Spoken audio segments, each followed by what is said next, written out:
And by the action the President will announce today, the American people and the wider world will see once again.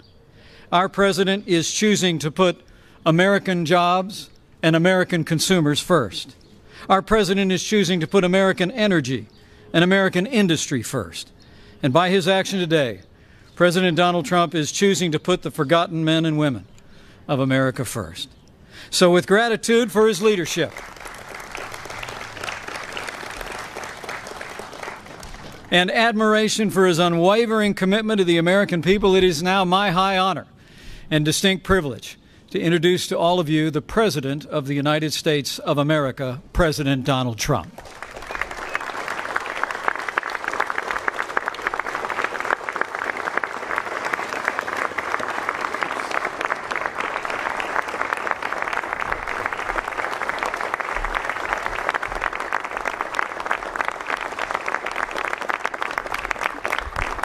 Thank you very much. Thank you. I would like to begin by addressing the terrorist attack in Manila. We're closely monitoring the situation, and I will continue to give updates, anything happens during this period of time, but it is really very sad as to what's going on throughout the world with terror. Our thoughts and our prayers are with all of those affected. Before we discuss the Paris Accord, I'd like to begin with an update on our tremendous, absolutely tremendous economic progress since Election Day on November 8th. The economy is starting to come back, and very, very rapidly. We've added $3.3 trillion in stock market value to our economy and more than 1 million private sector jobs. I've just returned from a trip overseas where we concluded nearly $350 billion of military and economic development for the United States, creating hundreds of thousands of jobs. It was a very, very successful trip. Believe me. Thank you. Thank you. In my meetings at the G7, we have taken historic steps to demand fair and reciprocal trade that gives Americans a level playing field against other nations. We're also working very hard for peace in the Middle East, and perhaps even peace between the Israelis and the Palestinians. Our attacks on terrorism are greatly stepped up, and you see that. You see it all over. From the previous administration, including getting many other countries to make major contributions to the fight against terror. Big, big contributions are being made by countries that weren't doing so much in the form of contribution. One by one, we are keeping the promises I made to American people during my campaign for president. Whether it's cutting job-killing regulations, appointing and confirming a tremendous Supreme Court justice, putting in place tough new ethics rules, achieving a record reduction in illegal immigration on our southern border, or bringing jobs, plants, and factories back into the United States at numbers which no one until this point thought even possible. And believe me, we've just begun. The fruits of our labor will be seen very shortly, even more so.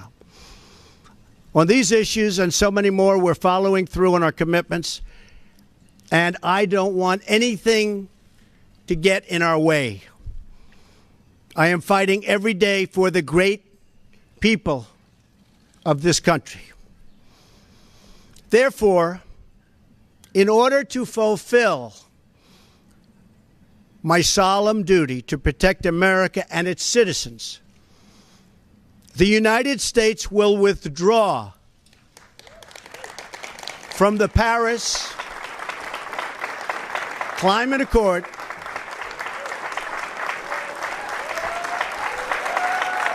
Thank you.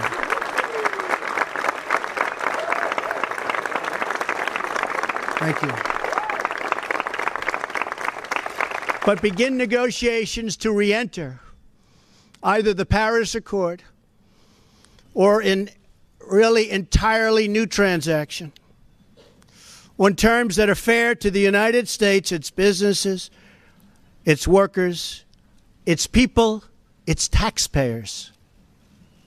So we're getting out, but we will start to negotiate, and we will see if we can make a deal that's fair. And if we can, that's great. And if we can't, that's fine. As president, I can put no other consideration before the well-being of American citizens.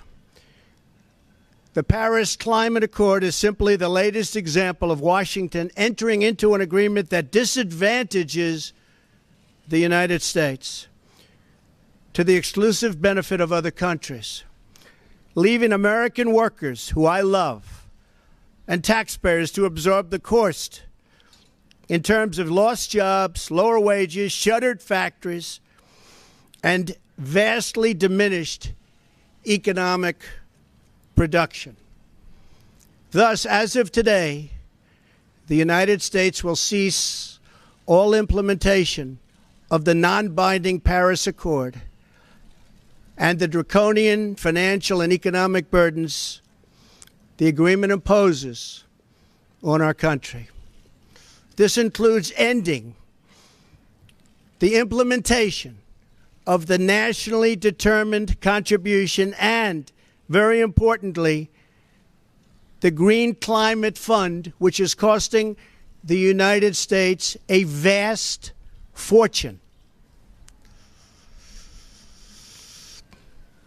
Compliance with the terms of the Paris Accord and the onerous energy restrictions that is placed on the United States could cost America as much as 2.7 million lost jobs by 2025, according to the National Economic Research Associates. This includes 440,000 fewer manufacturing jobs, not what we need. Believe me, this is not what we need, including automobile jobs and the further decimation of vital American industries on which countless communities rely. They rely for so much, and we would be giving them so little. According to the same study, by 2040, compliance with the commitments put into place by the previous administration would cut production for the following sectors: paper, down 12%.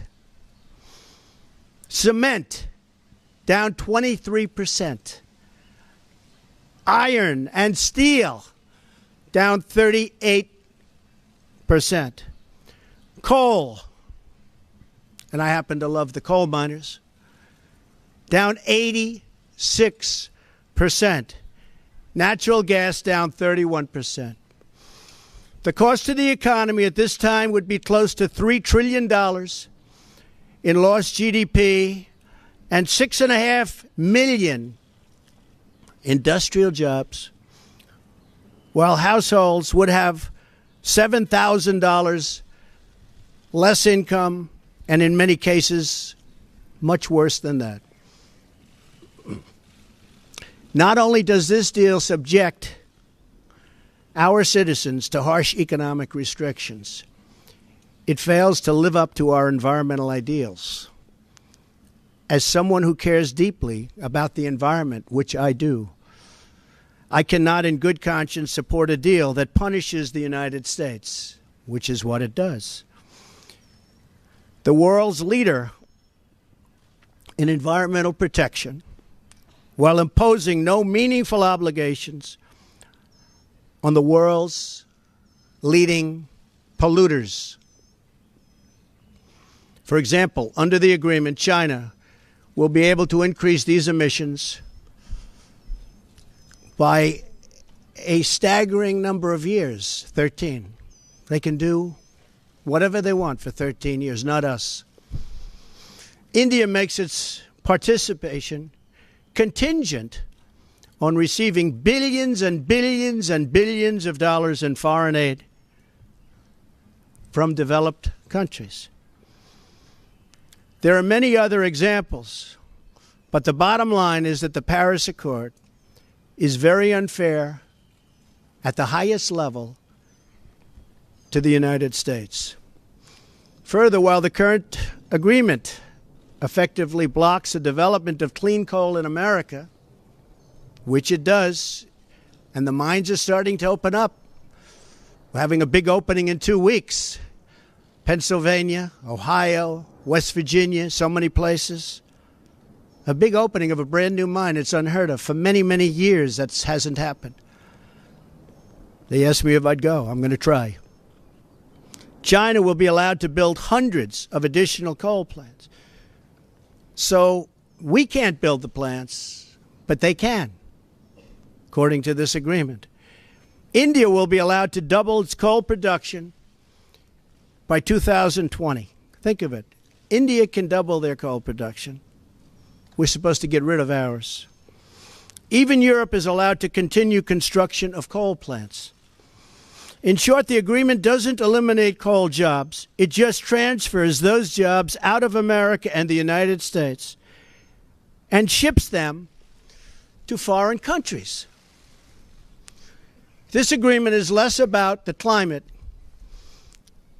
and more about other countries gaining a financial advantage over the United States. The rest of the world applauded when we signed the Paris Agreement. They went wild. They were so happy. For the simple reason that it put our country, the United States of America, which we all love, at a very, very big economic disadvantage. A cynic would say the obvious reason for economic competitors and their wish to see us remain in the agreement is so that we continue to suffer this self-inflicted major economic wound. We would find it very hard to compete with other countries from other parts of the world. We have among the most abundant energy reserves on the planet, sufficient to lift millions of America's poorest workers out of poverty. Yet under this agreement, we are effectively putting these reserves under lock and key, taking away the great wealth of our nation. It's great wealth. It's phenomenal wealth. Not so long ago, we had no idea we had such wealth. And leaving millions and millions of families trapped in poverty and joblessness. The agreement is a massive redistribution of United States wealth to other countries. At 1% growth, renewable sources of energy can meet some of our domestic demand. But at 3 or 4% growth, which I expect, we need all forms of available American energy, or our country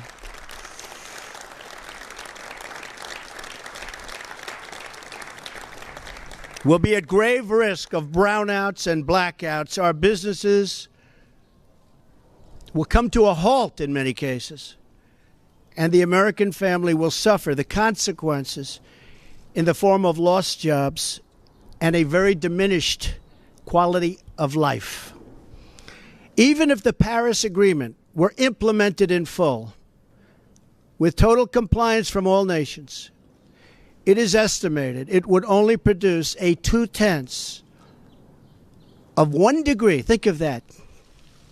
This much Celsius reduction in global temperature by the year 2100. Tiny, tiny amount. In fact, 14 days of carbon emissions from China alone would wipe out the gains from America, and this is an incredible statistic, would totally wipe out the gains from America's expected reductions in the year 2030.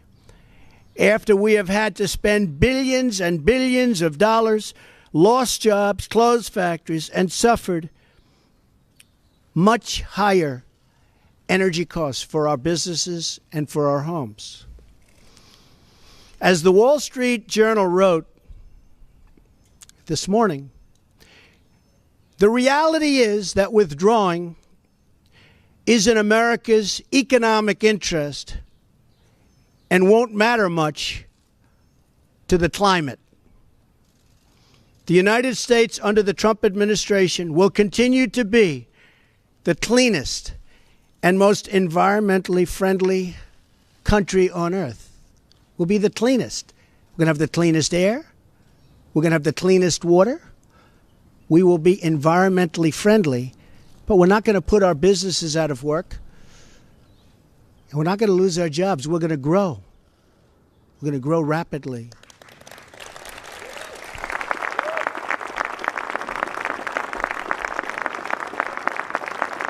And I think you just read, it just came out minutes ago, the small business report. Small businesses, as of just now, are booming, hiring people. One of the best reports they've seen in many years. I'm willing to immediately work with Democratic leaders to either negotiate our way back into Paris under the terms that are fair to the United States and its workers, or to negotiate a new deal that protects our country and its taxpayers.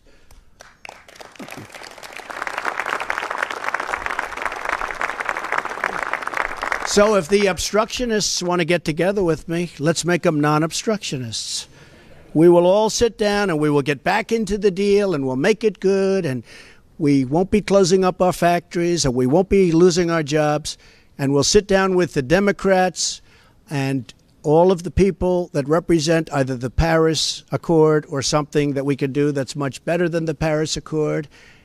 And I think the people of our country will be thrilled, and I think then the people of the world will be thrilled. But until we do that, we're out of the agreement. I will work to ensure that America remains the world's leader on environmental issues, but under a framework that is fair and where the burdens and responsibilities are equally shared among the many nations all around the world. No responsible leader can put the workers and the people of their country at this debilitating and tremendous disadvantage. The fact that the Paris deal hamstrings the United States while empowering some of the world's top polluting countries should dispel any doubt as to the real reason why foreign lobbyists wish to keep our magnificent country tied up and bound down by this agreement. It's to give their country an economic edge over the United States. That's not going to happen while I'm president. I'm sorry.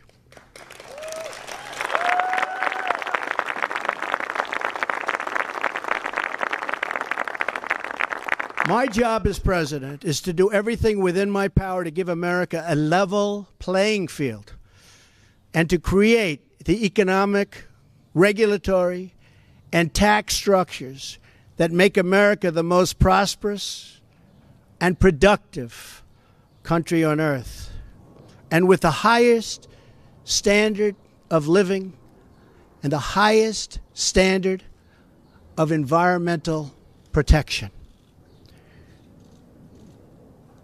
Our tax bill is moving along in Congress, and I believe it's doing very well. I think a lot of people will be very pleasantly surprised. The Republicans are working very, very hard. We'd love to have support from the Democrats, but we may have to go it alone, but it's going very well. The Paris Agreement handicaps the United States economy in order to win praise from the very foreign capitals and global activists that have long sought to gain wealth at our country's expense.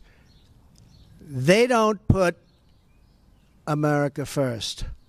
I do, and I always will.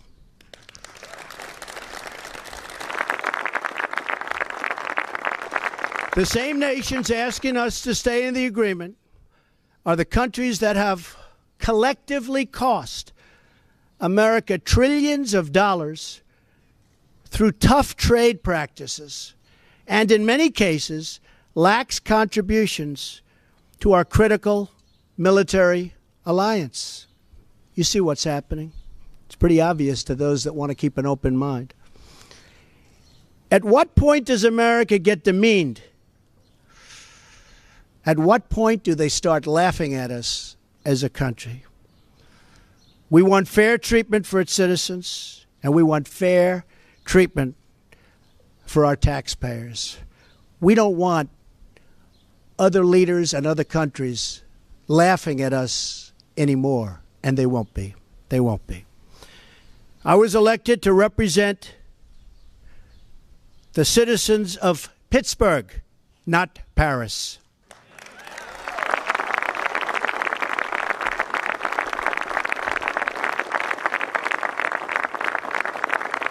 I promised I would exit or renegotiate any deal which fails to serve America's interests.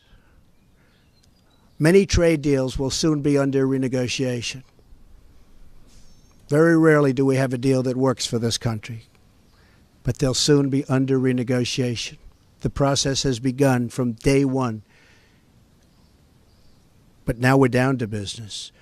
Beyond the severe energy restrictions inflicted by the Paris Accord, it includes yet another scheme to redistribute wealth out of the United States through the so-called Green Climate Fund, nice name, which calls for developed countries to send $100 billion to developing countries, all on top of America's existing and massive foreign aid payments.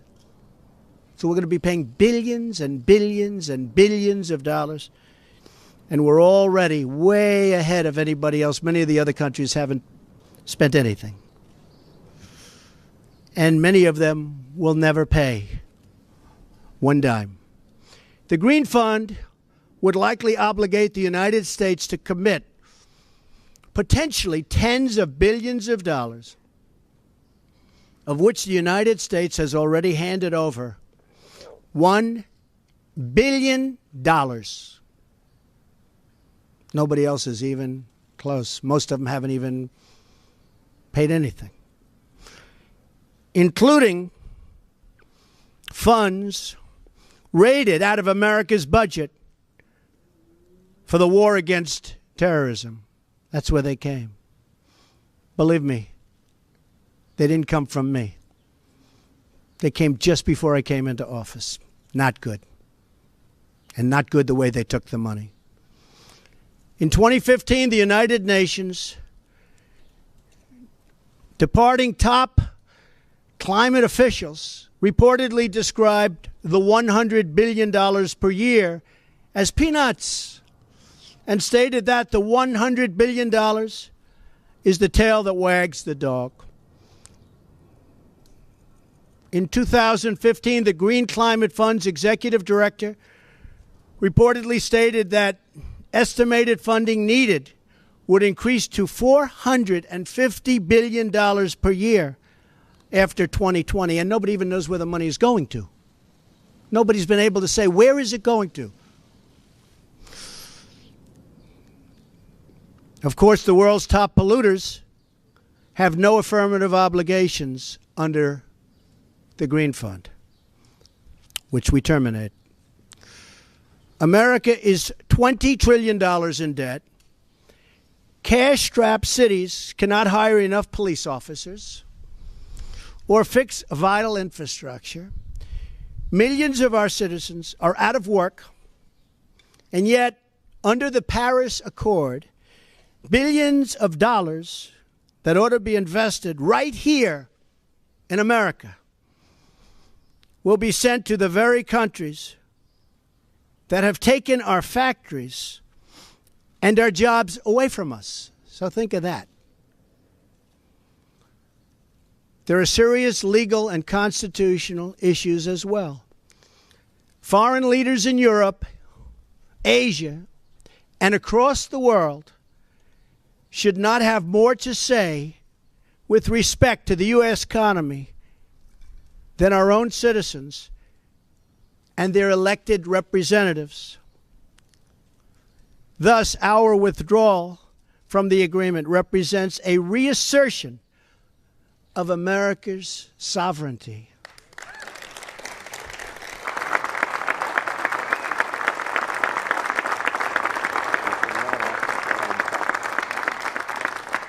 Our Constitution is unique among all nations of the world, and it is my highest obligation and greatest honor to protect it, and I will. Staying in the agreement could also pose serious obstacles for the United States as we begin the process of unlocking the restrictions on America's abundant energy reserves, which we have started very strongly. It would once have been unthinkable that an international agreement could prevent the United States from conducting its own domestic economic affairs. But this is the new reality we face if we do not leave the agreement or if we do not negotiate a far better deal. The risks grow as historically these agreements only tend to become more and more ambitious over time. In other words, the Paris framework is just a starting point, as bad as it is, not an end point. And exiting the agreement protects the United States from future intrusions on the United States' sovereignty and massive future legal liability. Believe me, we have massive legal liability if we stay in. As president, I have one obligation, and that obligation is to the American people. The Paris Accord would undermine our economy, hamstring our workers, weaken our sovereignty, impose unacceptable legal risk, and put us at a permanent disadvantage to the other countries of the world. It is time to exit the Paris Accord.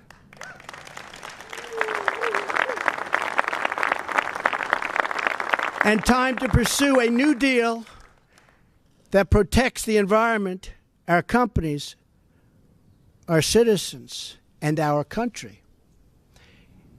It is time to put Youngstown, Ohio, Detroit, Michigan, and Pittsburgh, Pennsylvania, along with many, many other locations within our great country, before Paris, France, to make America great again.